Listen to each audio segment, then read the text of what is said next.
To South Korea, where they head to the polls on Tuesday to cast their vote for their new leader, 6 months to the day that the former president tried and failed to stage a military coup before being impeached. The vote promises to end months of political chaos, which have paralysed the country. But tensions have really ratcheted up.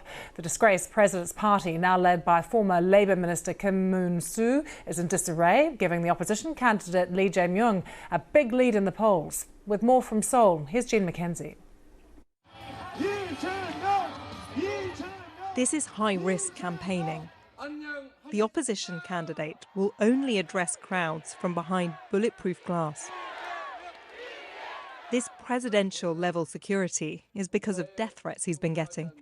There's even been a plot to assassinate him. This is not South Korean politics as usual. This campaign has been transformed by this stunning events here last winter, where the president tried to orchestrate a military takeover. And as part of this, he reportedly tried to have this candidate, the leader of the opposition, arrested.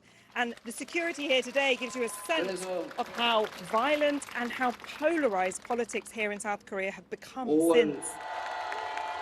South Koreans hope this election will heal these fractures and steer the country back onto more stable ground.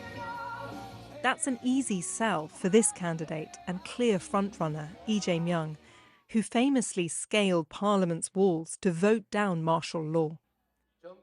Now he claims he's the only one who can ensure this never happens again. I didn't used to care about politics, but since martial law, I now trust and depend on Mr. Lee.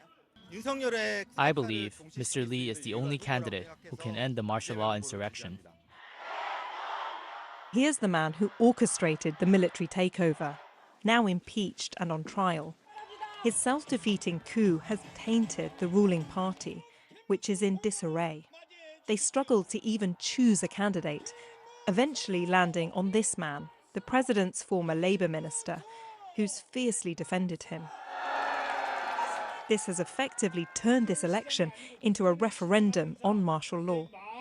It is a martial law election. You can see that the regime change sentiment is very, very high, and it wasn't like that before. The Conservatives are really struggling to get their party together. Koreans are almost as tribal about baseball as they are about politics.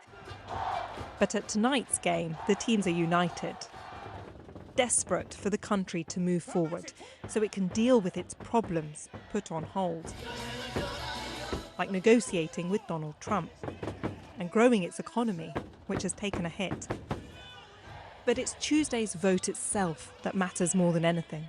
I hope our country has the power to save our democracy to be greater than before. So my voting will be a piece of power. They came so close to having their democracy dismantled. They need this election to restore their faith, which has been so badly shaken. Jean McKenzie, BBC News, Seoul.